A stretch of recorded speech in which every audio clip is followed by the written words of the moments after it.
Осоговци поразени, но и гневни се враќаат од Куманово, каде на нефудбалски начин ги загубија бодовите, откако по водството од 1:0 на полувреме со пресврт загубија од необедливиот Башкими.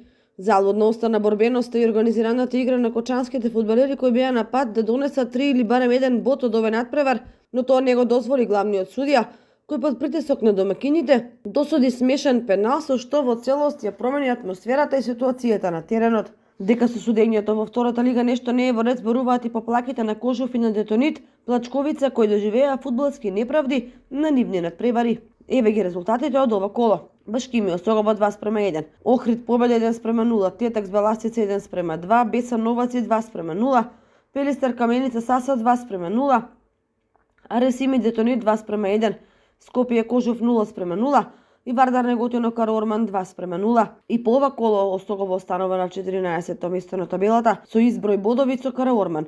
Пред него е победа од Прилеп со бод повеќе, односно 16. Во наредното 19-то коло кој се игра утре, во Кочани се игра дербито на дното помеѓу Осогово и Победа.